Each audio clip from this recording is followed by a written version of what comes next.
as we get settled in here. One second, sorry. Okay, wow, tech issues galore. Hello, everyone. Happy Fair. And welcome to our last workshop here on the workshop stream, live workshop. We have one more talk after this. And I'm really thrilled to be able to welcome Sonia from the BIPOC Sanctuary, and BIPOC meaning Black, Indigenous, and people of color, for those of you who might not know. So the Oregon Country Fair will be welcoming a new space next year, and it's called BIPOC Sanctuary, a safe space for Black, Indigenous, and people of color to rest, recharge, connect, and celebrate. And the purpose of this session here is to ask questions, share ideas, meet new friends, and in this virtual open house. So I am going to bring in Sonia here, who is the tender of that space, and I'm also going to bring in Britannia. And do you want me to spotlight you as well, Iana? You're good. Okay. Well, hello and take it away. And thank you so much for being here. Thank you, Brooks. Yes, thank you. Yes, this is so exciting to welcome in a new era of there being a BIPOC sanctuary at Fair. I'm so excited about that. And yeah, maybe we can just introduce ourselves. I'm sure people know you, but they might not know me yet. Yeah, go ahead. Okay. Well, hello, and hi, Ayana. Nice to meet you. Is it Ayana or Iana? Iana. Iana, yeah. Iana. Yay, nice to meet you. Welcome. So my name is Sonia. I use she or they them pronouns. And I'm multiracial, I'm also queer, and I'm a huge advocate for BIPOC affinity spaces. I co-created one at the Beloved Gathering, and I'm really, really excited to partner with some of the folks at Country Fair who are already working toward inclusivity and equity to bring just an amazing, supportive and nourishing space to our Fair family. In my life outside of the Fair in the clouds, I'm also an organizational development, equity and inclusion consultant with Bonnian Consulting. And I work with a nonprofit, Nurturely, and we work toward building equitable cultures of support in the field of perinatal wellness. I'm also a doula, and I'm a Eugene resident, and so excited to be part of this. So thank you so much for having me. It's so great to have you a part of this. Thank you for being willing to come here and celebrate and share ideas about this new space.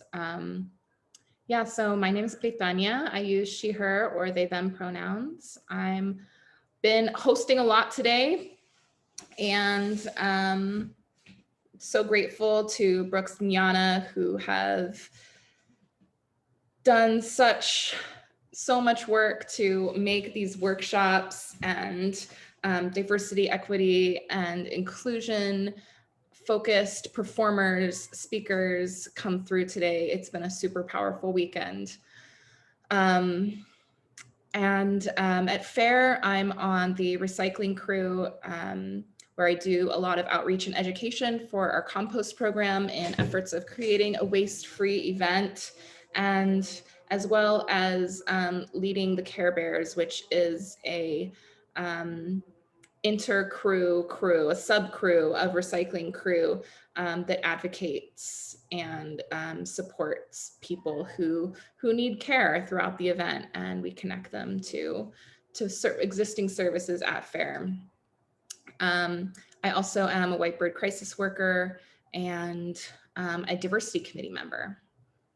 I have been on the diversity committee for, gosh, I feel like 2-3 years now, something like that. But that 3 years feels long. I don't know. I'm not good at dates, but pre-pandemic.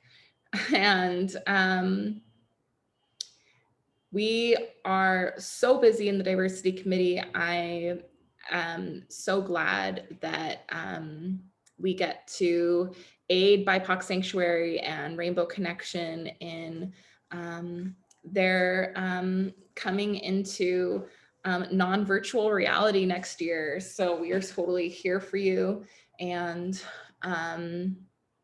yeah, otherwise, I'm a mental health counselor, a holistic singing teacher, and youth mentor here in Kumeyaay territory, AKA San Diego. So yeah, I would love to start by giving a little bit of history about how BIPOC Sanctuary came to be, and then pass it off to you, Sonia, to talk about affinity spaces and why they're so important.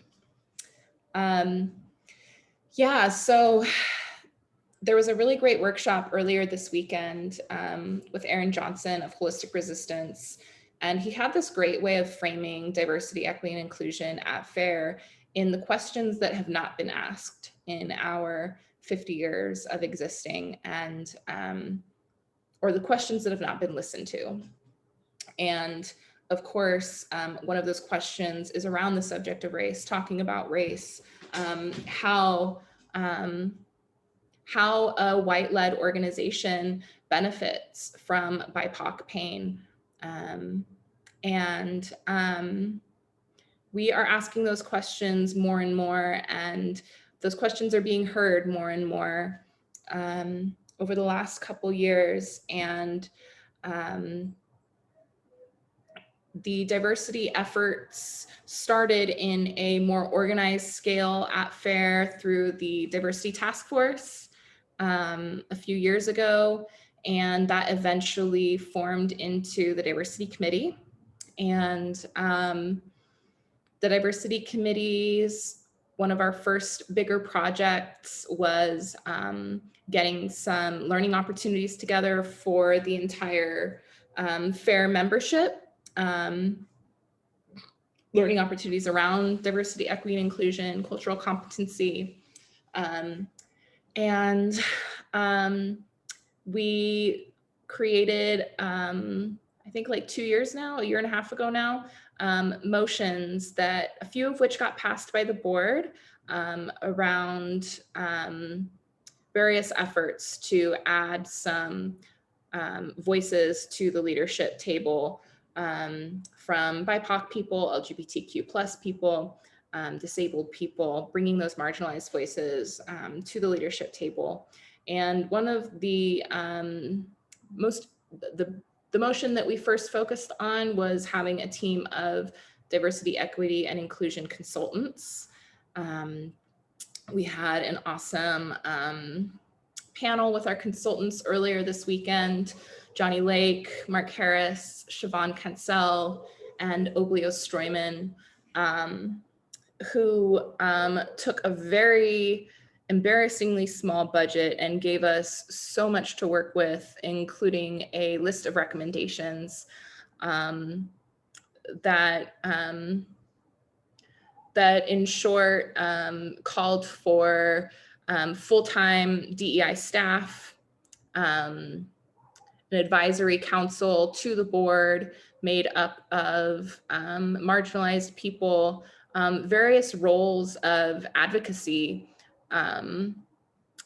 where there can be representation where there currently isn't representation. People at info booths, people at Cedar, at Whitebird who can, who are trained in having an equity lens and a wider representation in those spaces. Some really small things that I think we can get started on now, like signage in languages other than English. BIPOC Sanctuary and Rainbow Connection, as far as I understand, was that you and Oblio that started that effort, Sonia? Oblio primarily, with the FAIR. Yeah, Oblio. Yeah. Yeah, so I know Oblio is part of another event, Beloved Festival, where they created a LGBTQ sanctuary, and then were connected with somebody that had a BIPOC sanctuary. And so I'm so glad that they brought that area to FAIR. I know that path planning has been really instrumental into bringing that idea to life and really helpful. So what I know so far about the spaces is that Rainbow Connection and BIPOC Sanctuary will be adjacent in Xanadu, close to the Work It Shop. So I'm really glad to hear we're going to be in this nice, big, open, wide space away from the crowds.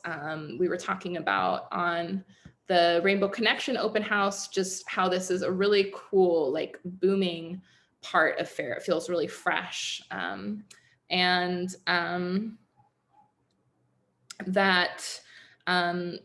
Of course, the adjacentness of these two spaces will highlight intersectionality and also offer spaces for allies. It'll be the size, each sanctuary will be the size of a large booth. So there will be room for sort of like front-facing workshops, lectures, performances, as well as a space for exclusively for people who identify as BIPOC or LGBTQAI+. And I'm really excited that these spaces are gonna be 2 stories. I love those 2-story booths, and I've never really gotten to hang out in one. So I'll be excited to see what kinds of mischief we can create with 2 levels.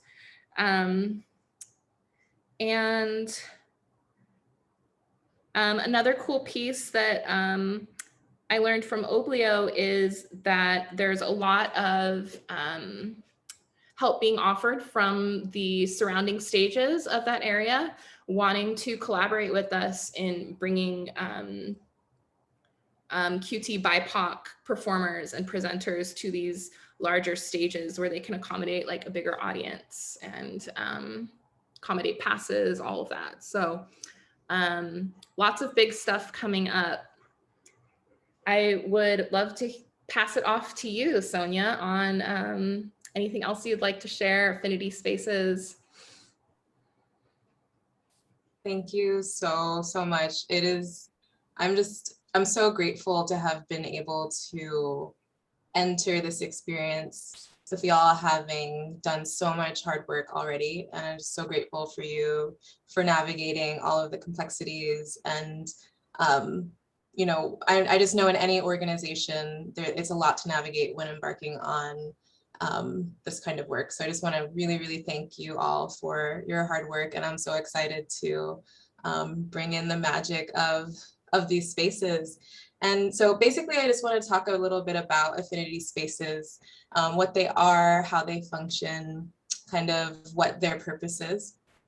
And so I was part of the creation of the BIPOC Sanctuary at Beloved with Oblio and with a few other collaborators, Talise, who I'm excited to assemble our team as we proceed. But for now, just sharing that that experience was really illuminating in just how important affinity spaces are.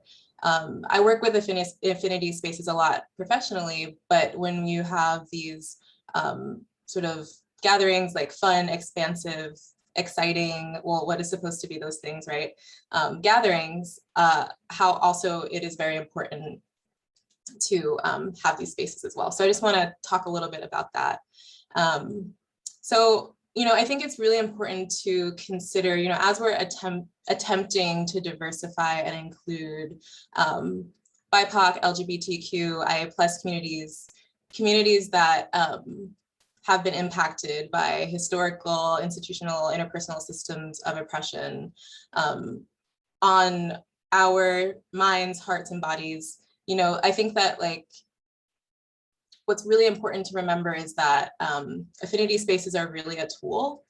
And so I found that in the gathering context, it's particularly useful as a tool to work toward resourcing folks that are of these marginalized or oppressed identities to be able to have the most magical, expansive time possible.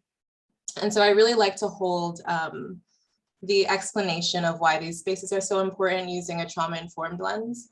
And so when I think about, you know, the core element of what comes up as a challenge for BIPOC folks, when invited into a majority white space that's attempting to create a diverse environment, I think safety is really at the core. And that's physical, emotional, spiritual safety, all of these ways that safety can manifest. And, you know, this is both what I've seen in my lived experience and what I've seen in my communities, just having conversations, but also, you know, when you think about psychology and brain chemistry, there's something called the social engagement system. I won't go too deep down the wormhole of that, but basically it's part of polyvagal theory. And what the social engagement system is it helps us navigate relationships and connection. And so what we know about the social engagement system is that it requires a sense of safety in order to do that. And without that, we leave our regulated zone and we enter into our trauma state or fight, freeze state. So basically, you know, what we're attempting to really do is create and nurture a sense of safety. And when people are unsafe, it's not always just like, oh, I'm feeling unsafe and I know exactly what's going on. Like unsafety can manifest as anger, it can manifest as fear, isolation, shutdown. It can manifest as having a great time and then going to bed and feeling depressed. You know, it can really look a million different ways depending on, you know, who the person is. And so when we think about these spaces and what we're really trying to accomplish is, you know, we can't control necessarily what's going to happen out in the fair. You know, I think anyone that's been to fair knows how stimulating it is, how many people there are. It is just, it's a wild time, right? And so like, it's like potential triggers are just flying all over the place, right? And so what we really want to accomplish is just having a space where people know that they can go to find some sense of regulation. And just in the ways that our triggers and traumas can manifest and look so many different ways, the ways that we can support our systems can also look very diverse. So when I imagine the space and when I think about the spaces that I've created in the past, the tools for regulation that feel most important to highlight are a sense of community, having peers available, having information available, having people who are maybe fair veterans that can share their experiences if you're a new person and hadn't been before, just having that sense of connection and community and knowing where to go to find that. So you're not just kind of like wandering around hoping to see another person of color, right? And that they'll talk to you, kind of like having a space that's centralized with that intention in mind.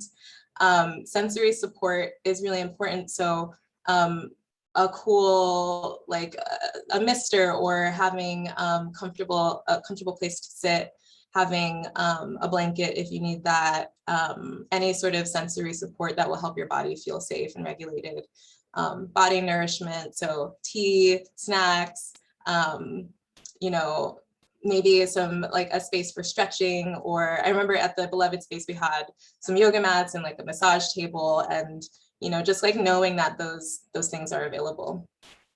And a learning space or creative space, a space for people to connect around having certain conversations or having opportunities to express creatively their experience. So these are like some of the things that can happen in a space like this that can really, really support people's regulation and sense of safety, so that then they can then go out into the fair and actually have like beautiful, magical, expansive, connective experience that's intended.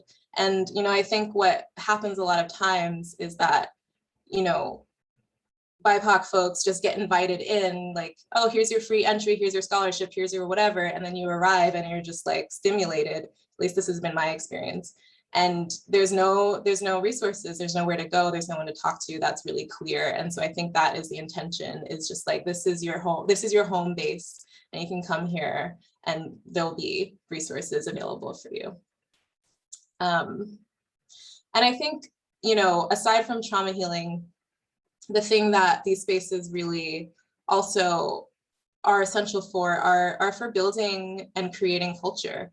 You know, I think anyone that knows the history of Oregon, I'm not going to go into it in this moment, but the history of Oregon and where we're at as a culture, where we're at as a diaspora, you know, in this location, we have a lot of work to do in connection and building up who we are, what we want, what we connect around. And so just creating opportunities for really exploring who we are as a community and building further and deepening further around who we are as a community. And so I think those two things, you know, trauma healing, culture building, are really what these spaces are most, at least in my experience and what I know of, are most helpful for. I think the last thing that I want to highlight is the difference between separation and spaciousness.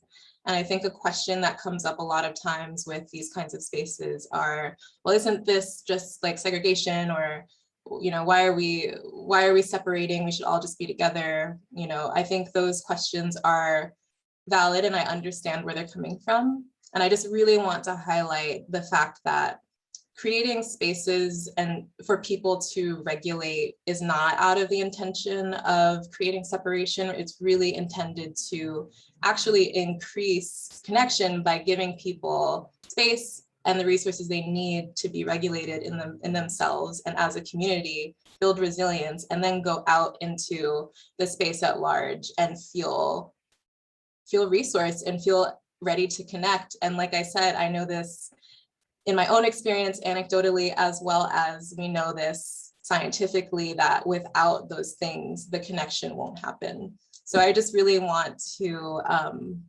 highlight that point, that it is really not coming out of a place of exclusion or separateness, but really coming from a place of wanting to support folks in their experience of FAIR.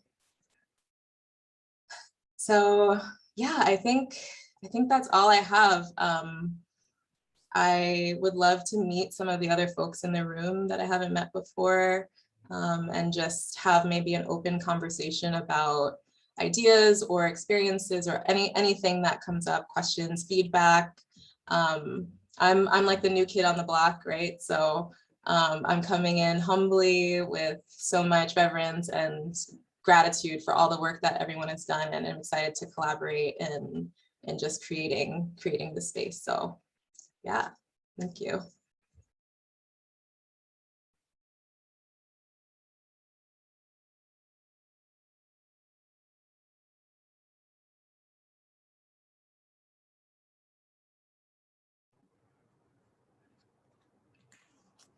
I'm wondering, Sonia, in your visioning of the sanctuary, I guess I just want to reflect all of what I heard you talk about with like ways to stay cozy, snacks and tea and yoga mats to stretch. And I just love that. I love bringing that piece in of it, like it is a sanctuary, and to make it as cozy as possible. I have been missing that at FAIR. And I loved what you were saying about affinity spaces not being about segregating, but about giving marginalized people that community that they're craving, that allows them to be out in the world and do the work. And, you know, it's a lot of emotional labor to be a person of color or QT BIPOC person in a white led space at like OCF is.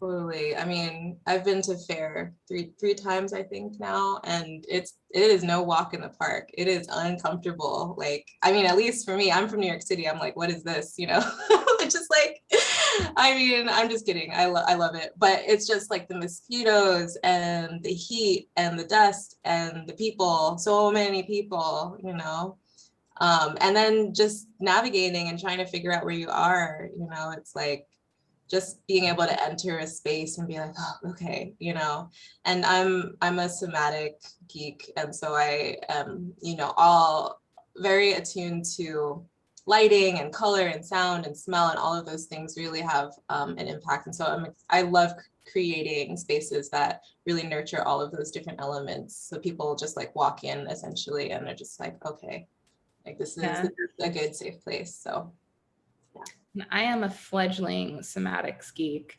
Those are the types of workshops I would love to see in those spaces, embodiment workshops.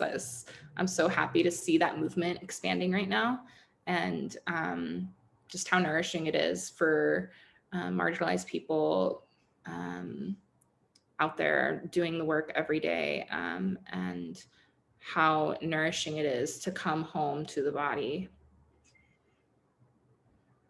Absolutely. I'm writing that down. Thanks for the idea. I think that that's really, really awesome and important, and excited to think about, you know, who we could collaborate with to bring in certain kinds of workshops that would be enriching like that. Yeah, thank you. Yeah, another idea I had was seeing how there was I don't know if it was just last year or if it's been for a few years now, but there was a Fair Pride parade.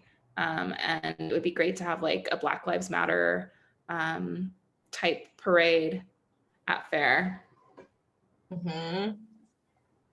That sounds terrifying, but I'm like the introvert extrovert. So I'll be behind you being like, is this okay?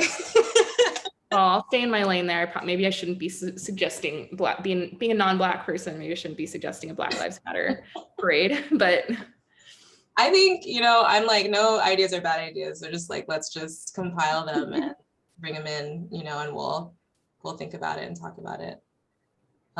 Something I wanted to share about my experience at Beloved, where there were several people who came into the space that shared that they only came to Beloved because they knew that that space was going to be there.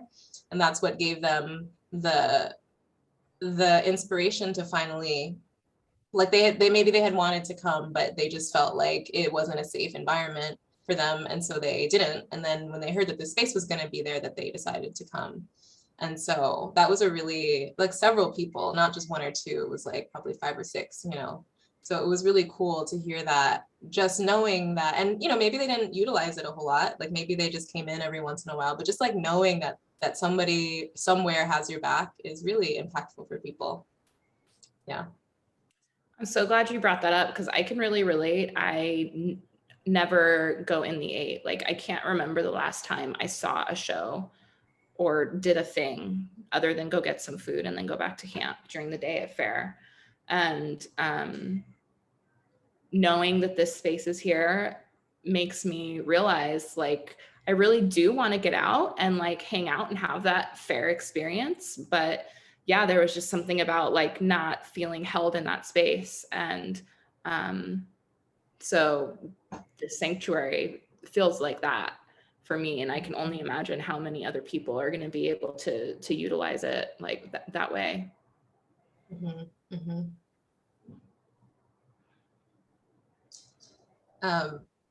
Another experience I can share about is we had an allies booth in front of the BIPOC and the queer sanctuary at Beloved, and we have a similar idea of having some sort of allies table or part of the booths that will be interfacing with people as they approach, allies who are, or anyone who's just wanting information, wanting to understand more about how to grow as an ally, or why the spaces are there, what they're about.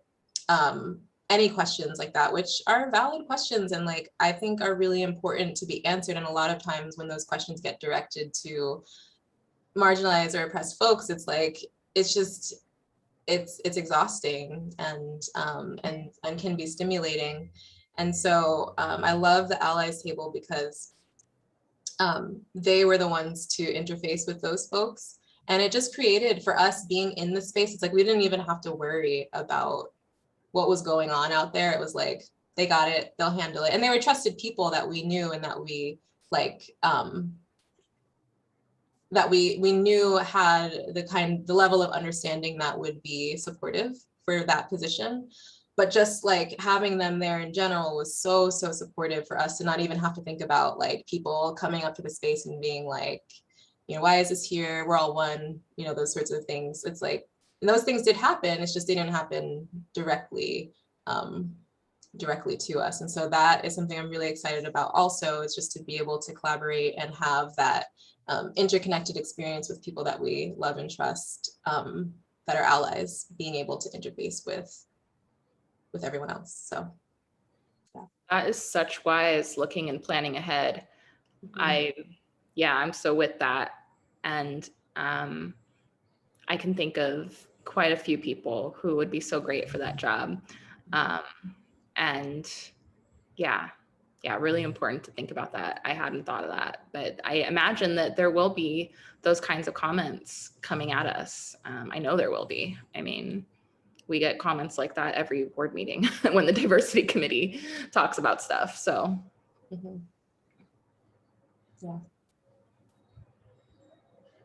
Yeah, I once did this somatic exercise where I stood in the middle of two folks, and we did like, they physically positioned themselves in different ways to support us, or to like with the intention of thinking of them as allies in support of me. And sometimes they were like physically in front of me, sometimes they were physically behind me, sometimes they were side by side or touching me or far apart. There were all of these like different positions that they were in.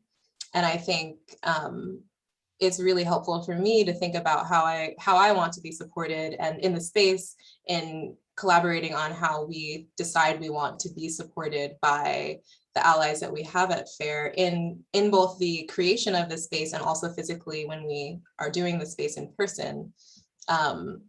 I really like to think about that and how at different moments it really can change. And this is one of those moments where it feels really helpful to have people like upfront kind of interfacing with whatever is out there so that we can just sort of be in our space doing our thing. And at different moments in time, our allies can be behind us, supporting us, next to us, supporting us, you know, but I just really love that visual because it helps me to feel flexible in how I utilize people that want to show up and support.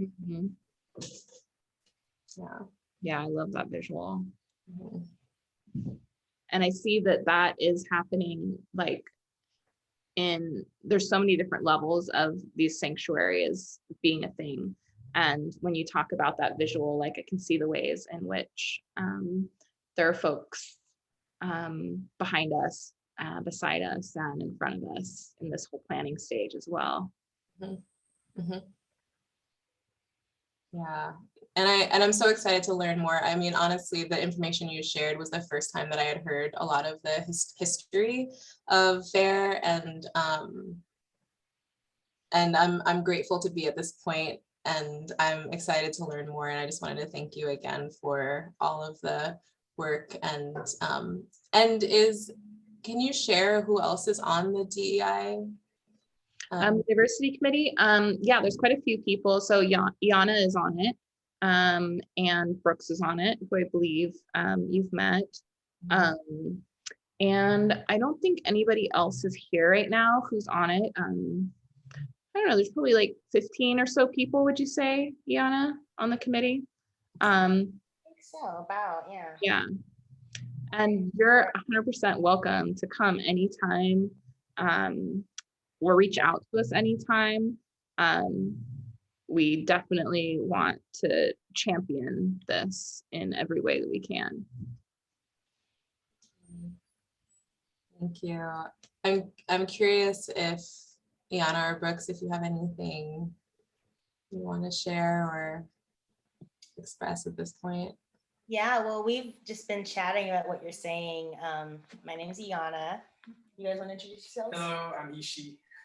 And this is our nephew. You want to introduce yourself? My name is Ade. And we were just talking about, we all have different experiences. I mean, Ade, when was the first time you came? 6 years old, maybe 7, right? So he's grown up there a bit. He's 13 now. I'm 33. The first time I went was in my mother's womb. Ishi. What, 20? 22 years ago or something. Right. First time they came, which is an interesting We story. weren't like invited though. Exactly. Yeah. His I have family. a really big family, like 8 kids, and they're all like loud and, you know, cultural. Latino. So yeah, they had a family band and would come in, they would get temporary passes to perform, but had a really hard time ever getting any like longevity, any overnight passes. It would be the type of thing where they're like hustling to try to find a tent space, you know, just not the welcome open arm that you think. I moved my tent literally like 4 times in one day. One time I can't because this dude was power tripping at the campsite. But right. that didn't like reflect my whole experience at all. You know? Right. But still came and still loved it. His Yeah. mother teaches dance in town, so they would do Afro-Caribbean dancing. It's Afro-Puerto Rican is their kind of lineage. Also flamenco from the Spanish influence there. So definitely like bringing and adding to the culture, but having a very, you know, not the same experience that somebody may be born into it, like even in the ways that I've experienced things similar to that. My dad, who's Black and Indigenous, had the similar experiences, but has also been a part of it more. My mom has always had a steady pass. She's Euro descent. And it's not necessarily always on race lines. However, you definitely see the who you know situation happening with FAIR. Like you said, Sonia, you've been there like 3 years or so, right? Britannia is like 9, I think, or 12 or something.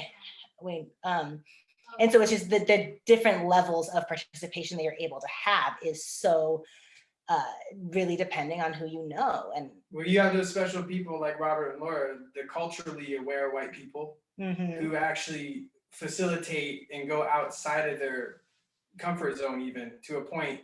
They're so selfless, you know? And so you have this huge mixture of culture of like the hippie culture, which is kind of an elitist culture, the redneck culture, which is kind of its own thing, and they're all kind of like in together, you know. And then you have my family, who's like huge everybody, you know. And that's been my experience, is trying to fit in somewhere, you know, and not really having that place. So it's kind of cool to see what you're doing, you know, because there isn't a whole lot out there like that, you know, from my perspective at least. Yeah, and just that networking potential of being like, here's other, you know, BIPOC or, you know, QT performers or booths, like food booths. Go check out Maddie's Peruvian, like, you know, check out the tamale booth, all the different aspects of that. Oh, you like Cajun food, go to Lafayette. And that's like a huge level of networking. Like the stage that we run over at Spoken Word or the Inspire Tribe, it's like a similar thing. It's always, you see any performers or any POC on the path and you're like, yo, you want somewhere that you can come up on stage? Come through. And it creates this kind of, you know, hidden network, but to have that physical space is going to be so huge and so beautiful.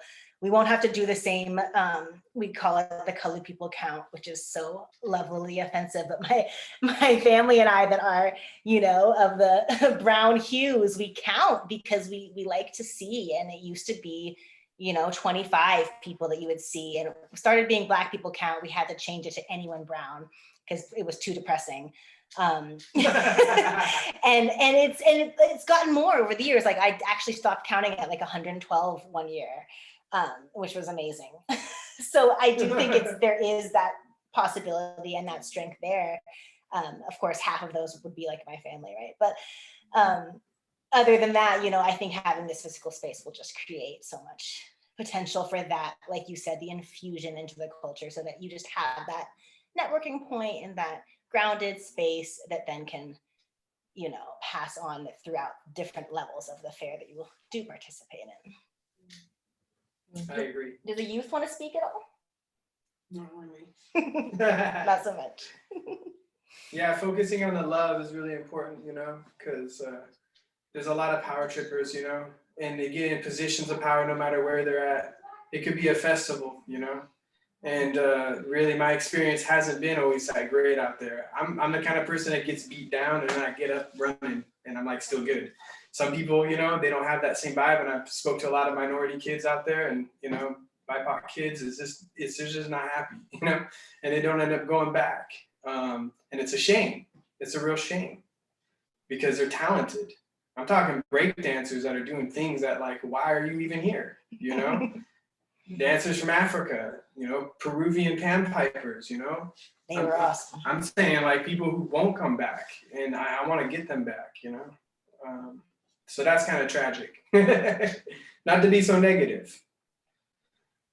No, it's true, and that's exactly what these spaces are meant to do, is to catch them in feeling whatever they're feeling and know that they, you know, and to be able to talk to people who have been to fair for 20 years, 30 years, their whole life, however long, you know, to be able to be like, well, yes, these things are happening. And also this is why we love being here. This is who we are, like, welcome to our family sort of vibe, you know? And so that's really, thank you so much for sharing. And like I said, as a newbie, I'm like, just really, really excited to hear the experiences of all of you who have been part of FAIR for so long, and to collaborate and to just like make this space bomb and comfortable and fun and exciting. And I might need some help with the youth. I don't know if I'm like quite cool anymore. I don't know where I'm at. That day, what does it take for us to be cool, man? I'm like, do I need to learn TikTok? Like, what do I need to do? For sure, I think TikTok. Look, you just gotta freestyle. You gotta spit some bars, man. You know, you just gotta be able to. You know, I'll spit a beatbox, and then you can go ahead and lay it out. I think you did fine, personally. I think that youth are they're really, you know, they're bright. You know, they're too bright for us. They're too bright for us. Yeah. You got a bunch of stuff in your head. I know you do. It's gonna come out later. You watch. We'll be texting you or emailing you. We'll give you the notes after dinner.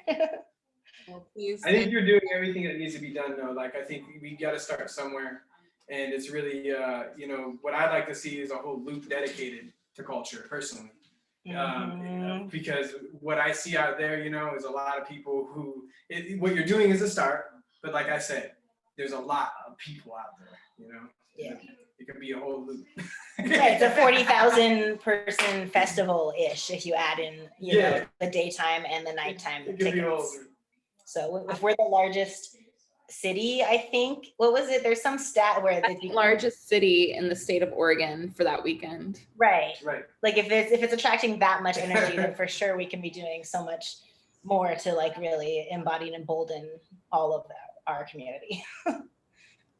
I love that vision. Yes. Isn't Xanadu some like play off of, I just remember reading or hearing somewhere it's like a play off of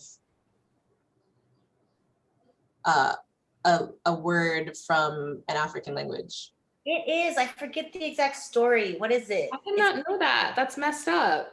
It's something like have fun or be, I don't actually know the story. There could be legit Africans that made that a part of it too, because there's a bunch of different African drummers and dance troops that are involved there. So I'm not gonna 100% doubt the hippies first off, although as we know it may have been like a judgment. Amala Meadow, right? Which is what they did, you know. So we don't know the origins on that, but yeah, I do think there is something around there, something fun and creative vibe. I don't know, maybe we can look it up. Well, in any case, I love the vision of that, and I think I'm happy that we're in Xanadu, and I think that it's an amazing start, and we'll just keep the vision alive. So yes, I do have to jump off, but it was so great being here. Thank you for holding the space. And when I leave, Sonia, Brooks and Yana are here, and they got you should you need anything. It was so great to vision with you all. Thank you. Please get some rest. Yes, thank you. Resting. Bye, y'all. Happy end of fair. Time to start planning for next year. Well, I don't have too much more, I think, unless there's anything else anyone wants to share at this point. I think we can, like Britannia said, call it and start planning for next year. I'm ready. I'm so excited. I'd love to ask just about what the planning process is for the sanctuary space, kind of in terms of you know, outreach or what's in, you know, connecting all the dots and such. If you have thoughts or ideas even yet on like the framework of kind of how you're organizing the space? Yeah. Well, I would love any feedback or suggestions. I think first, getting more familiar, like taking y'all up on the invite to come to some of your meetings and just getting to know who is on the committee and who, you know, if anyone wants to be a collaborator. I'm not sure if Britannia wants to be like fully focused on the sanctuary or not, but just seeing who may want to be focused on this versus whatever job they were doing before. And kind of assembling the team. You know, I have a collaborator from Beloved that I want to reach out to, Talise, who's amazing, and see if they're interested and available to collaborate on this project as well. And sort of just assembling a few folks to start to, yeah, like really gather a lot of information, gather the logistics, start to plan on, you know, all the things, materials and contacts and all of those things. And then I think maybe collaborating with the diversity committee to put out some, or to just gather some information just around, you know, what people really want out of the space, and what our resources are to make that happen. And, you know, we may need to start small and just like, what do we have available to us for this year? And then like, what can we grow into, you know, just starting to really hone in on the vision and the resources and the team. I think, and also in collaborating with the Rainbow Connection, and Oblio is a close friend of mine. And so I'm excited to collaborate with them too and think about how we can represent intersectionality, what, you know, what resources or workshops, or like how do we want to like really represent that experience as well. And yeah, so I would say like as a starting place, I'll probably be popping in and being like, where do y'all think, who do you think, or, you know, like from your experience, what do you, because like I said, I feel like I really honor the folks that have been in this for a long time and want to just really start there as far as creating the space. And then once that is feeling complete, moving on into more of the creative planning process. So yeah, so it's pretty early on, I would say, as far as the planning. Yeah, that makes sense. It sounds perfect in terms of checking in with, there's like so much resource from just all the folks that are kind of not tapped in, that maybe tapped into their little world or their aspect of fair, but not necessarily, you know, this kind of holistic approach that I feel like the sanctuary kind of represents, is that level of, you know, just ultra collaboration, intersectionality. I was in the a Rainbow Connection workshop as well, talking with Oblio about it too. And it's great for that, you know, that allyship, to have them both close together, and just for those of us that are both to be able to kind of, you know, balance between the two spaces, you know, it sounds really awesome. I have a feeling there'll be a lot of support if we can get the word out on all the little crevices of the FAIR community, you know, it should be pretty awesome. Exactly. Yeah, and I think as an organizer, just really honing in on like roles and responsibilities and how many core people will be necessary for the space, and kind of meeting with whoever, I don't know who, but whoever, to talk about what resources we have and whatnot. And so I feel like that. Lots of people, I'm sure it will be multiple meetings. Yeah, I'm sure. But I just want to say like how grateful I am to have literally been invited into this and just like kind of landed and not had to navigate anything really, and how supportive that is, and then to really be able to just focus on creating the space, you know, just so supportive. And so I'm very grateful. Yeah. And thank you, Michelle. And yeah, stay tuned.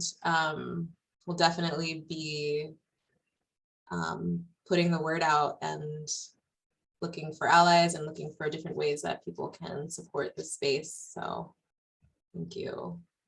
I don't know if you want to introduce yourself or anything, but no pressure, but just wanting to create that space if you guys can.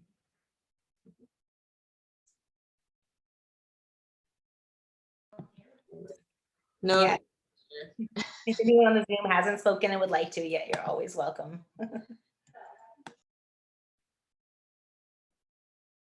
Yeah. And I think that if there's no other comments or things people want to share about, that we can wrap. Cool. Thank you so much, Sonia. Really appreciate you taking the time to do this and to hold the space. And I mean, the fair needs this so bad. It's gonna, I felt a little bit like I was eavesdropping in a sacred space there at the end, but I heard about the comment on catching people, and I will be involved in the Rainbow Connection, and I remember that moment at fair where I was dealing with severe homophobia and really needed to be caught, and just sitting alone in Shayla Mela thinking you're like all alone in the universe, and how important that is to like know where you can go, and like that's the place you go, and that they're going to hold you, and that's where you find love. And yeah, so thank you all for taking the time to start to work this out. I'm so excited for next year. And I think that this is it as far as live workshops. My goodness, it's been quite a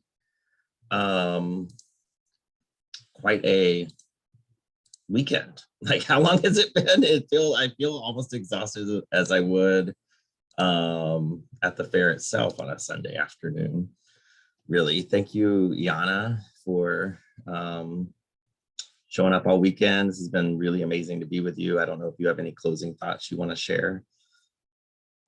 I'm just so grateful for all the many people that it took, all the plants, minerals, spirits, and animals, including us human animals, that it took to create this event. It's, weird, it's awkward, it's different, and we're still showing up and we're here. And I just think it's a testament to the resiliency of our, community that we're able to do this. And even though we're not with our dirty paths and our crazy, togetherness, we can't smell each other and feel each other, but we're still doing something. And I feel like people will be able to, watch the recorded footage, and we can just keep building on these concepts. The more that we work together to collaborate, we will change this world, and we are changing this world. We have that power, and we're working together. So thank you to everyone for being a part of it, from all the levels, from all 3 days. Extra big ups to Brooks, who has just been holding so much space, like really the majority of the time on the stream. We've got to give it to you for that, like enabling everyone to help to do this more. To Jeff also, who did a lot of that work. The whole crew, we're so grateful. Yeah, I'm not sure if Jeff is back yet. I'm right here, everybody. I'm really happy. We do happy. have Jeff. Thank you for holding down the stream and getting this message out. Hey, well.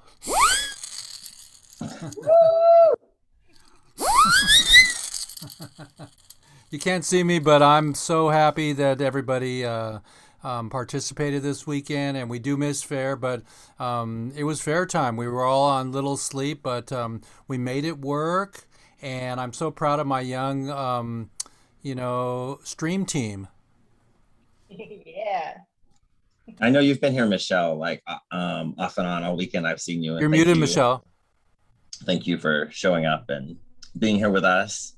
I felt like it was really important that I did, and I knew that you all knew that I was listening. I was really trying to just listen and not speak. I did chat a little, but yes, you did. We welcome all forms of participation, really, wherever you're at. Yeah, and even those folks just watching on the stream who didn't log into Zoom and have just been checking us out all weekend. I mean, we've been, anywhere between a dozen, 20 people, like down to 4. Like it's been all over the place. So thank you for just even watching, because it's important to hear these conversations, even if we're not quite able to jump into the deep end yet in them. And we have one more. Segment to show. We do. We have a community conversation with the Shelton McMurphy Johnson House. Right after that, everybody, don't forget to come back. I have the edited version of Paul McGee from the Karamazovs tonight. I'll play another little Baby Gramps, and we'll do some Inspire, and we'll just have a rocking time in the workshop space. Oh, you did get the Inspire. That's awesome. Yes, I we definitely downloaded want it, to check yeah. that out. Yeah, Yay, it's coming through. It's happening Sunday night. So make yourself a chai, get some salad going, everybody. Go outside, rub the doggy's belly, and just lock your gate because the deer got in and ate my cherry tree and my fig tree yesterday. Oh no. Oh, It's yes. okay. It's okay. They're hungry. Well, thank you all the love. This is Zoom. Goodbye. Thank you, Jeff. I'm handing you the baton. Okay, so I'm going to